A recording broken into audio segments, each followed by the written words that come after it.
Qui n'a pas déjà connu des inconforts, des gênes, des douleurs plus ou moins vives durant ses règles? Qui n'a pas déjà d'ailleurs entendu que c'était tout à fait normal d'avoir mal pendant ses règles? Qui d'entre nous, je parle des femmes bien entendu, n'a pas déjà eu honte d'avoir ses règles, de vouloir se cacher, de ne pas vouloir aller à la piscine, de trouver que c'est totalement anormal? Et si c'est le cas, je t'invite à rester avec moi car je vais essayer de te décomplexer par rapport à tes règles.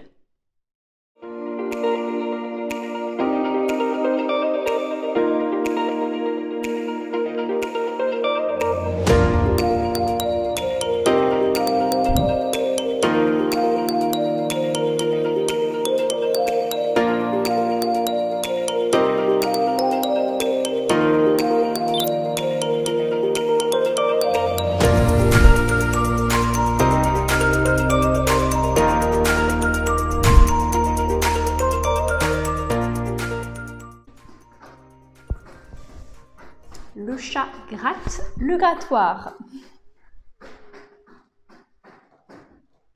T'as fini, Sunset? C'est bon? Ah, je pense que c'est bon, on peut retourner. Bonjour et bienvenue dans cette nouvelle vidéo, j'espère que tu vas bien.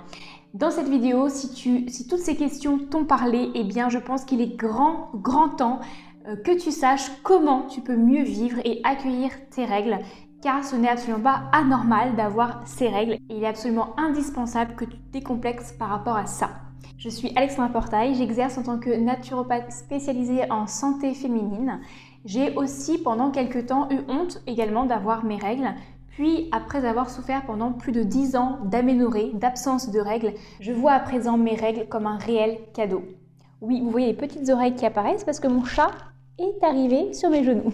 Alors pour savoir comment mieux vivre et accueillir son cycle, il est avant tout indispensable de comprendre comment fonctionnent nos règles, de quoi elles sont constituées et pourquoi nous avons nos règles. Tout d'abord, pourquoi saignons-nous ?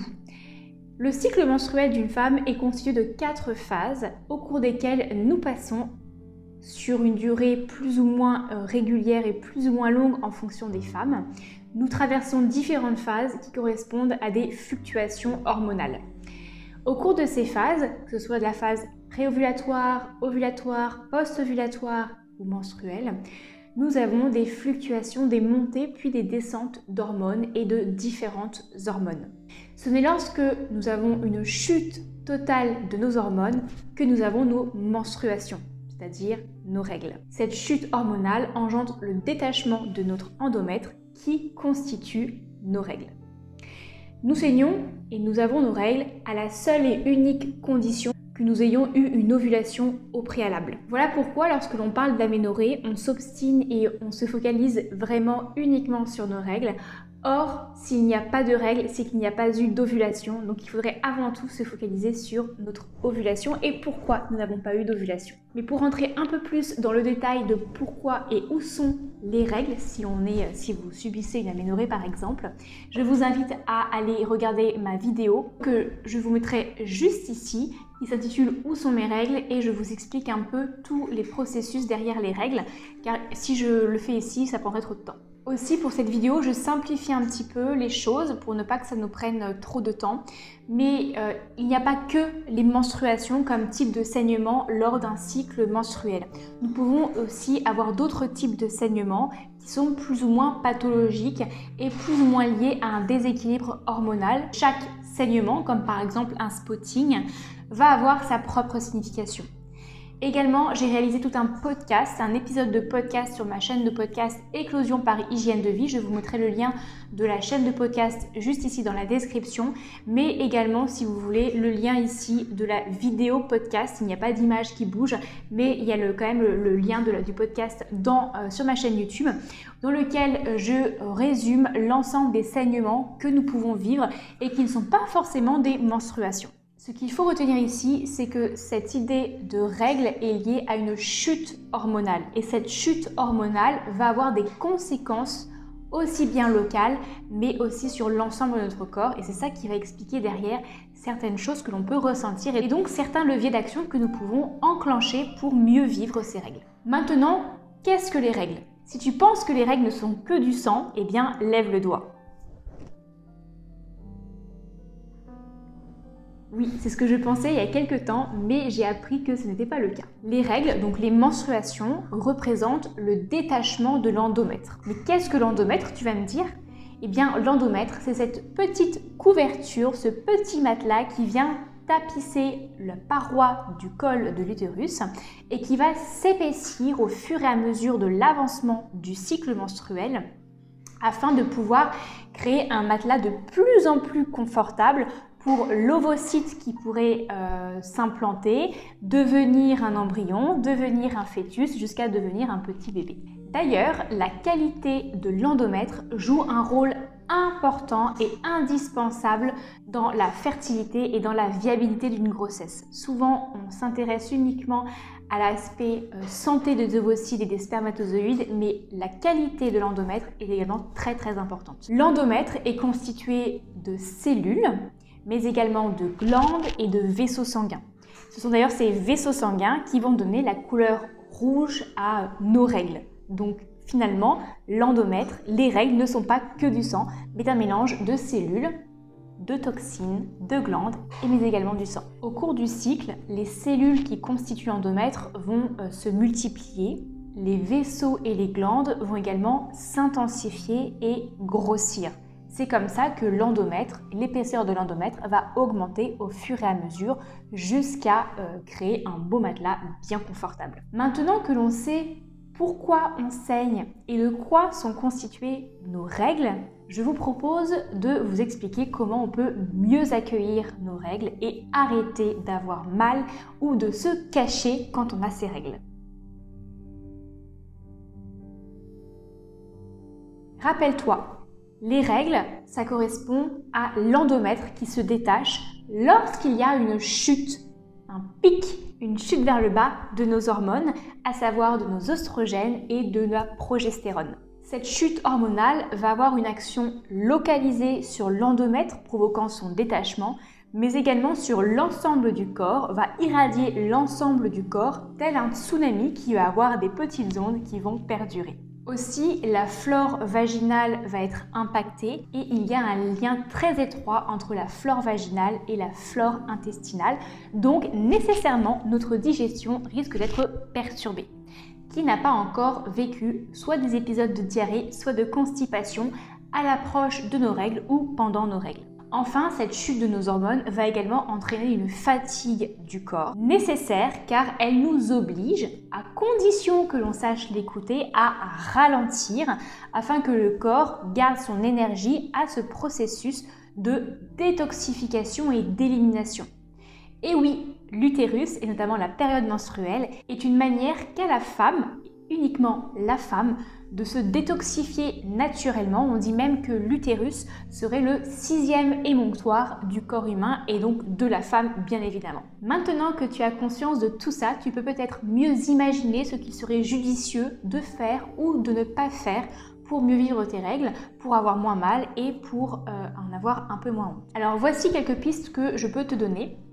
La première concernant la digestion, puisque je t'ai dit qu'il y avait un lien très étroit entre l'évolution de la flore vaginale et l'impact également sur la flore microbienne intestinale. Pour essayer de faciliter et d'optimiser la digestion, il est préférable de limiter les produits transformés et de favoriser tout ce qui va être alimentation riche en légumes, en fruits, essentiellement des fruits peut-être et des légumes cuits à la vapeur ou crus aussi, de manière à avoir un maximum de vitamines, nourrir un maximum ton corps qui en a vraiment besoin à cette période-là puisque cette chute hormonale le fatigue. Aussi, tous les produits ultra transformés, les produits riches en graisses hydrogénées par exemple, vont être plus compliqués à digérer et vont également demander à ton corps beaucoup plus d'énergie. C'est pourquoi il est préférable de les minimiser, même si je sais que c'est la période idéale où tu as envie de craquer sur tout. Mais si tu as envie de craquer sur tout, demande-toi pourquoi. La raison, ce n'est pas nécessairement un besoin de plus manger, mais c'est surtout un besoin de compenser ta fatigue que tu ne sais peut-être pas bien écouter. Aussi, vu que tu vas subir une perte de sang, je te recommande d'avoir une alimentation un peu plus riche en fer, que ça passe par des produits animaux de type, pourquoi pas, des boudins noirs au moment de tes règles, pas en excès, ça ne sert à rien, mais un par exemple peut te permettre de faire le plein de fer, ou encore de maximiser ta consommation de lentilles que tu vas associer à un jus de citron frais, riche en vitamine C qui va te permettre de mieux assimiler ton fer, ou encore par exemple de limiter la prise de thé et de café qui vont avoir tendance à minimiser l'absorption du fer. Donc d'un côté, maximise ton ingestion de fer, de l'autre côté, ce qui pourrait diminuer ta capacité d'absorption de ton fer. Enfin, une petite cure de spiruline à l'approche de tes règles peut être également une bonne idée. Ensuite, bois. Il est important que tu t'hydrates encore plus pendant cette période-là puisque les menstruations vont être aussi composées de liquide intracellulaire et donc tu as besoin de compenser cette perte hydrique. Tu peux boire de l'eau aromatisée et pourquoi pas en choisissant des tisanes, des plantes qui vont être bénéfiques en fonction de leurs vertus. Par exemple, des plantes calmantes de type camomille, tilleul, verveine. Des plantes digestives, par exemple la menthe poivrée. Ou encore des plantes qui vont faciliter le travail de ton foie pour limiter cette surcharge en toxines, comme par exemple le pissenlit ou le radis noir si tu as une bonne vitalité.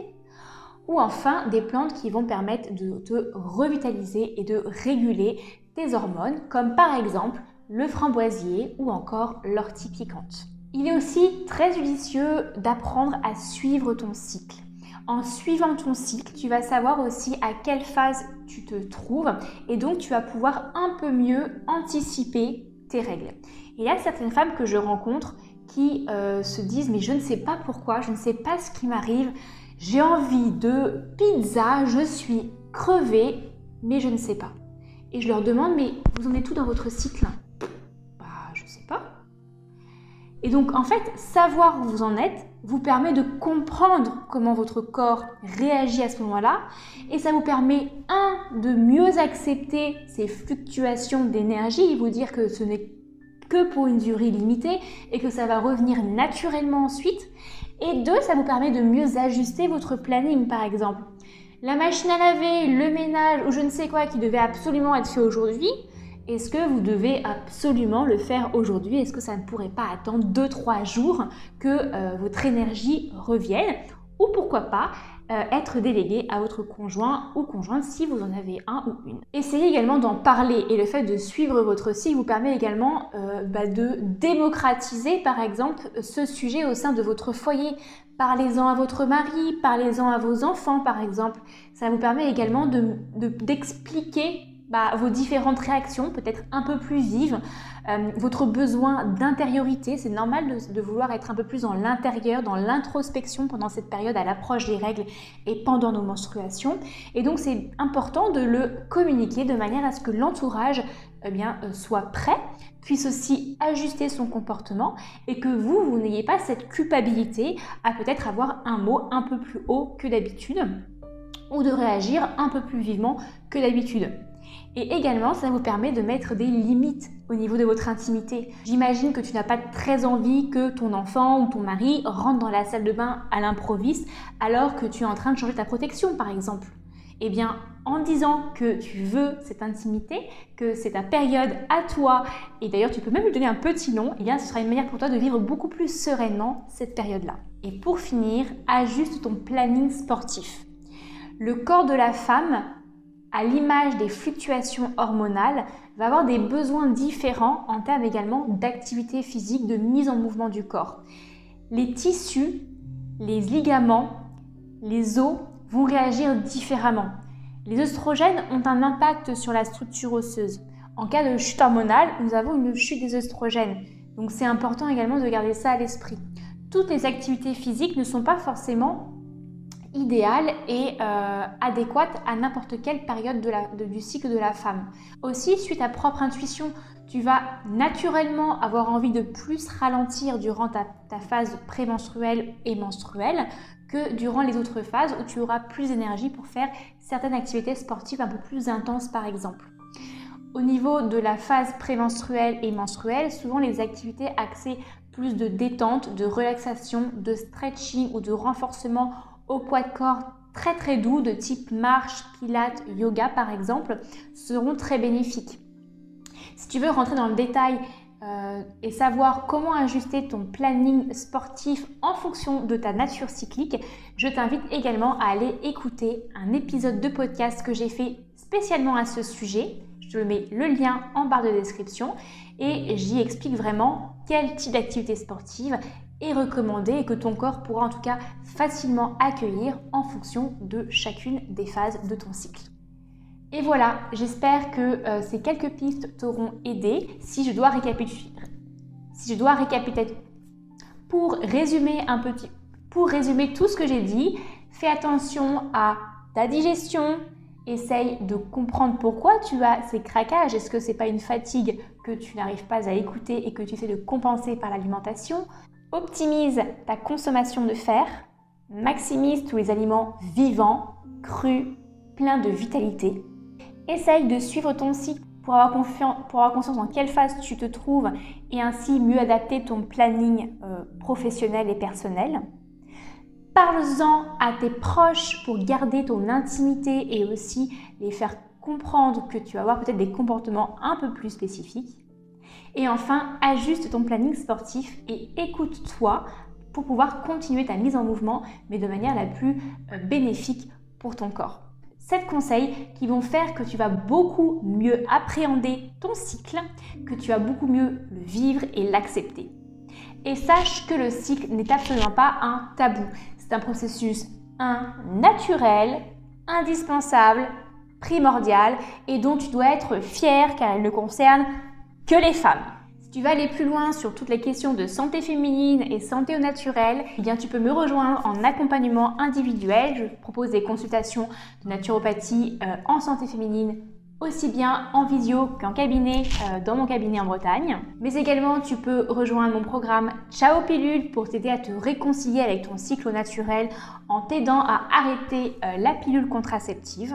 Et enfin, je suis en cours d'élaboration de plusieurs modules de formation plutôt dédiés à des professionnels de l'accompagnement en santé féminine pour en savoir plus, démocratiser et avoir un maximum d'outils pour accompagner les femmes à mieux vivre leur cycle et mieux vivre également leurs troubles et pathologies de cycle.